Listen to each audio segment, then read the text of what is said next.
Hello जी, अस्सलाम वालेकुम। Welcome to the morning market updates. Finally Ethereum ने अपना ऑल टाइम हाई हिट कर दिया। ये चार्ट देखकर कितना सुकून मिल रहा है ना। मतलब वो भी क्या वक्त हुआ करता था जब आज से 5 महीने पहले स्ट्रीम में हम आपको फोर्स किया करते थे कि 1800 पर भाई बाय कर लो, बाय कर लो। इवन के वीडियोस के अंदर कंटिन्यूसली फोर्स कर रहे थे कि भाई उठा लो, उठा लो, उठा लो। लेकिन लोग समझ जाते हैं कि हम यहाँ पर क्लिक बेट करें, ये सारी चीज़ें। और अल्हम्दुलिल्लाह इथेरियम ने यहाँ पर फाइनली अपना ऑल टाइम हाई जो है वो हिट कर दिया है। अब क्या हमारे पास नेक्स्ट सिनेरियोज बन सकते हैं मार्केट के अंदर, मतलब इथेरियम से हम क्या एक्सपेक्ट कर सकते हैं? क्योंकि देखो, अगर बिटकॉइन के बाद अगर कोई दूसरे नंबर पे बड़ा ऑल्ट कॉइन अपना ऑल टाइम हाई हिट कर देता है तो ये कोई छोटी बात नहीं है। एक बड़ी इंडिकेशन होती है कि हमारे पास ऑल्ट सीजन जो है वो स्टार्ट हो चुका है और हमारी रोटेशन अब ऑल्ट्स की तरफ फाइनली शिफ्ट हो चुकी है। 2-3 चार्ट्स मैं आपको दिखाऊंगा जिससे हमारा जो मोराल है वो अप हो जाएगा, क्या रीजंस बने। और आप एक नुकसान करो अपना, अगर आप इस व्हाट्सएप चैनल को अभी तक आपने ज्वाइन नहीं किया, चलो 2100 पे तो आपने मिस कर दिया था। वेंसडे वाले दिन हमने जब ये 4100 पे था उस वक्त भी आपको कहा था कि यहाँ पर इसको बाय करें। I entered again at 4100। DC reasons proper आपको बताए थे एंड अल्हम्दुलिल्लाह चार्ट आप देखिए बिल्कुल उस तरीके से ही जो है वो फॉलो हुआ। तो ये व्हाट्सएप चैनल आप जरूर ज्वाइन कर लीजिएगा, लिंक आपको नीचे डिस्क्रिप्शन में मिल जाएगा। अब हम स्टार्ट करते हैं, ठीक है। अच्छा देखो, इसके पीछे जो रीज़न बना उसके ऊपर हमने आज स्ट्रीम भी की थी। वो रीज़न हमारे पास था जैक्सन हॉल। और जैक्सन हॉल बेसिकली हमारे पास सारे इकोनॉमिस्ट का एक बहुत बड़ा इवेंट होता है 3 दिन का, जिसके बाद यहाँ पर कुछ फाइनल कंक्लूजन्स निकाले जाते हैं जो कि जेरेमी पॉल फेड रिजर्व के जो चेयरमैन है वो यहाँ पर आके हमसे डिस्कस करते हैं। और उन्होंने यहाँ पर ये हिंट दे दी कि हम लोग सितंबर में रेट कट्स की तरफ जो वो जा सकते हैं। अब आप सबको पता है पिछले 8-9 महीने से रेट्स रुके हुए हैं और रेट कट्स एक बहुत बड़ी चीज़ है जिसको लेकर ट्रम्प भी लड़ रहा है कि रेट कट होने चाहिए। और यूएस के रेट कट्स क्यों हमारे लिए इंपॉर्टेंट होते हैं? क्योंकि यूएस की जो इकोनॉमी है, मतलब सबसे बड़ी इकोनॉमी है और दुनिया की जीडीपी के अंदर अपना 25% मतलब सबसे ज़्यादा कंट्रीब्यूट करती है। तो उसके ऊपर जो इम्पैक्ट आते हैं वो पूरी मार्केट के ऊपर आते हैं। तो वो इकोनॉमी के लिए बुलिश था। इंटरेस्ट रेट्स कम होना मतलब मजीद इन्वेस्टमेंट्स आना और इन्वेस्टर्स को कॉन्फिडेंस मिलना, तो ये एक बहुत अच्छा साइन था जिसको जैसे मार्केट जो है वो सीधा डायरेक्ट हमारे पास इतने तो 4200 से माशाल्लाह से 15% की रैली दी। इवन बीटीसी ने भी बहुत अच्छा परफॉर्म किया और अपने बहुत मेजर सपोर्ट से जो है बीटीसी वो यहाँ से बाउंस कर गया। ये वही सपोर्ट है जिसको पकड़ के हम लोग स्कैल्पिंग कर रहे थे। तो हमने काफ़ी कॉइन के अंदर अच्छे जोन जो है वो पकड़ लिए, ठीक है। सॉरी टू डिस्टर्ब यार, but guys we are about to hit 100 K subscribers. So let's go guys, सारे सब्सक्राइब कर दो, आपके लिए बिल्कुल फ्री है, बट इससे हमें काफ़ी ज़्यादा मोटिवेशन मिलती है। उम्मीद करते हैं कि इस वीडियो के बाद तो हो ही जाए, अगर ना हो तो अगली लाइव स्ट्रीम में हो जाएंगे, ठीक है।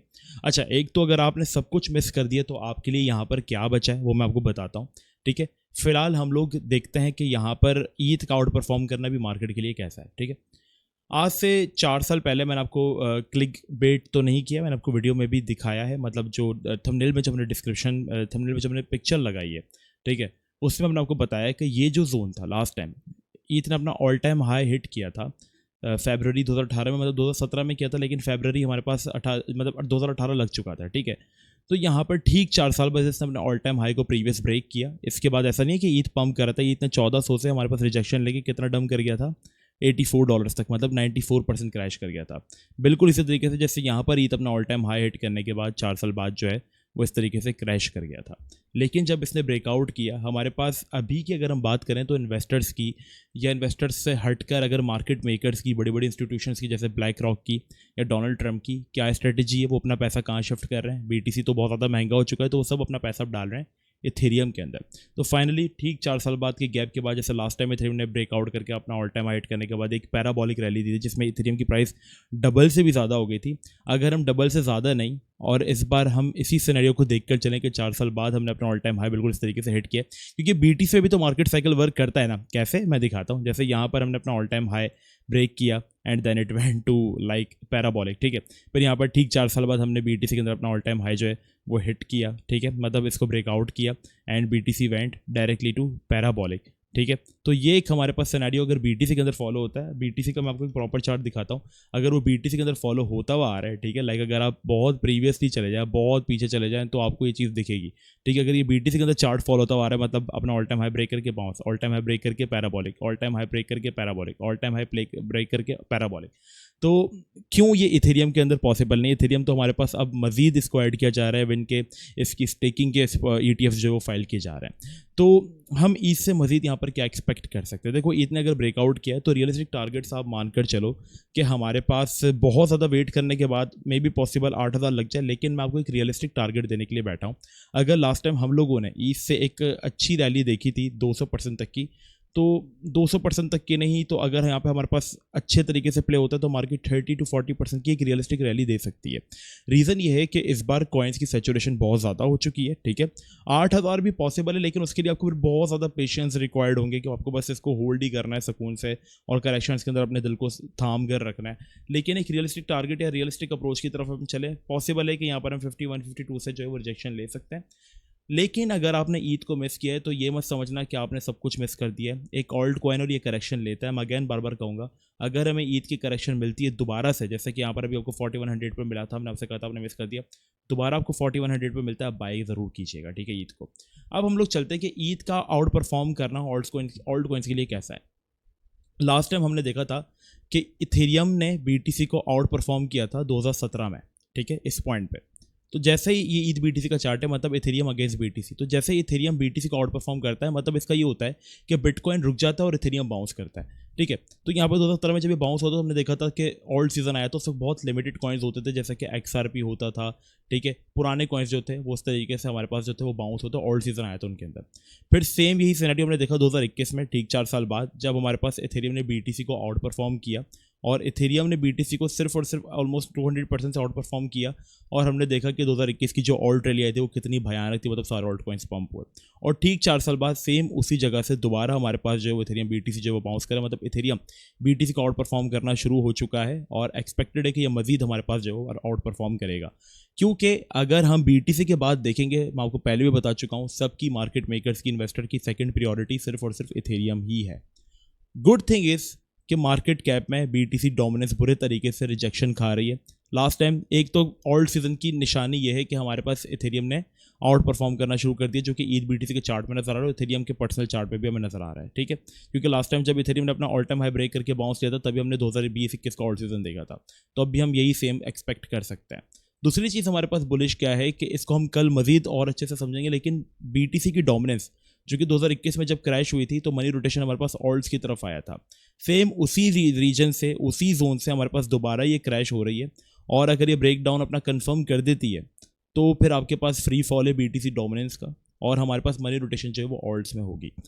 पहले बीटीसी में पैसा आता है, फिर इथेरियम में आता है, फिर हाई कैप्स में आता है। अगर हम देखेंगे तो इथेरियम में भी आ गया और हाई कैप्स में भी आ चुका है, जैसे कि चेनलिंक जैसे कॉइन्स या सोलाना जैसे कॉइन्स बहुत आउट परफॉर्म कर रहे हैं। इवन बीएनबी को अगर आप जाकर देखेंगे तो उसने अपना ऑल टाइम हाई हिट कर दिया, तो ये ऑल्ट सीजन ही है। इसके बाद क्या होता है, जब ये सारे कॉइन्स बहुत ज़्यादा ओवर वैल्यू हो जाते हैं ना, जैसे 1-1.5 महीना मजीद ही ओवर वैल्यू हो जाएंगे, बीएनबी 1000 पे चले जाएगा, सोलाना मजीद 250 की तरफ चले जाएगा, चेन लिंक 35 की तरफ चले जाएगा। फिर क्या होगा जब ये बहुत ज़्यादा ओवर वैल्यू हो जाएंगे ना, जैसे लोगों ने बीटीसी से, इन्वेस्टर्स ने अपना पैसा इथेरियम में शिफ्ट किया ना, उनको बहुत महंगा लगने लग गया। तो जब इनको सारे हाई कैप सारे कॉइन्स बहुत महंगे लगने लगेंगे, फिर वो अपना मनी रोटेशन लेकर आएंगे मिड कैप्स में। अब लिस्टा वो कॉइन है जो कि हम आपको कंटिन्यूसली बाय करवा रहे थे, किसको बाय करो बाय करो। इवन इसने हमारा सपोर्ट जोन बहुत अच्छे से बाउंस किया, टच किया और यहाँ से बाउंस करके 18 to 19%, ठीक है। लिस्टा बहुत अच्छा प्रोजेक्ट है, पीएचबी बहुत अच्छा प्रोजेक्ट है, जितने भी ऐसे प्रोजेक्ट है, लूमिया, पीएचबी, लिस्टा वगैरह, ठीक है, ये सारे वो प्रोजेक्ट्स हैं जो कि लो कैप हैं और जब एक हाई कैप से मनी रोटेशन निकल जाती है फिर हमारे पास मनी रोटेशन इन कॉइन्स में होती है और ये बहुत ज़्यादा आउट परफॉर्म करते हैं। अब रही बात ये कि देखो हमने आपको पूरा सिनेरियो बता दिया कि देखो घबराओ नहीं, अगर आपने अपॉर्चुनिटी को मिस कर दिया इतना बोलने के बावजूद भी, तो अभी आपके पास हल क्या है? आपके पास हल यही है कि आप सिर्फ और सिर्फ करेक्शन का वेट करो। अभी कोई भी महापुरुष आपको ये नहीं कहेगा कि बाय कर लो, क्योंकि अभी हम रेजिस्टेंस पर हैं। रेजिस्टेंस पर बाय करना बहुत बड़ी बेवकूफ़ी होती है, ठीक है। यहाँ से अगर रिजेक्शन आई तो ये इथेरियम कुछ भी नहीं है। देखो इथेरियम है तो एक ऑल्ट कॉइन है ना, ये दिन में चाहे ना तो गिर जाता है तकरीबन आराम से। हमारे पास 2 दिन के अंदर ये देखो 10% गिर गया था, मतलब कितने से आ गया था 4900 से हमारे पास 4300 पर आ गया था। मजीद डाउन ट्रेंड अपना कंटिन्यू करता है तो गिरता रहता है तो ऑल्ट कॉइन है ना। अभी बीटीसी के अंदर एक बड़ी करेक्शन आ जाए, कोई न्यूज़ आ जाए, गिर जाएगा, ठीक है। और इंटरेस्ट रेट्स को लेकर ज़्यादा पागल मत बनो, क्या पता इंटरेस्ट रेट कट होते ही हमारे पास सेल द इवेंट हो जाए, ठीक है। तो यहाँ पर फिलहाल तो मैं आपको ये रिकमेंड करूँगा कि करेक्शंस का वेट करो। अगर करेक्शन नहीं तो एटलीस्ट आप इथेरियम को ये जोन अपना फ्लिप करने दे दो पूरे तरीके से।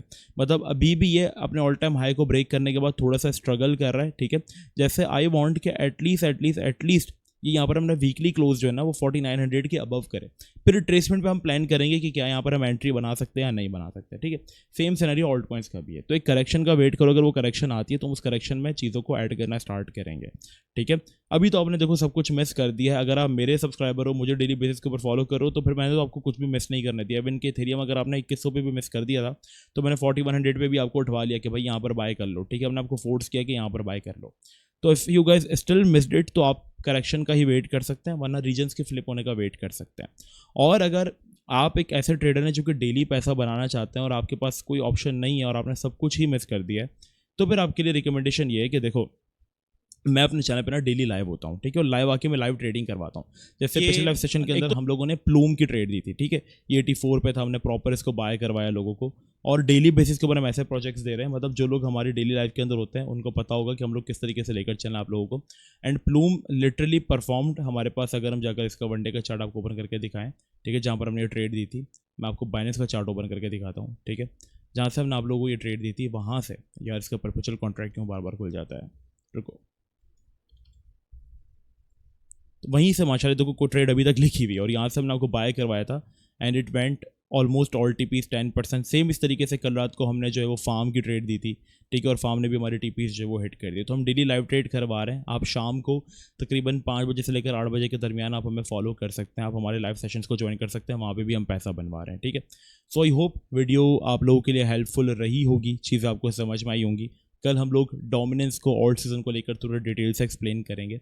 अभी के लिए इतना ही, मिलते हैं नेक्स्ट वीडियो में। अपना बहुत ज़्यादा ख्याल रखिएगा, जब तक अस्सलाम वालेकुम व रहमतुल्लाह।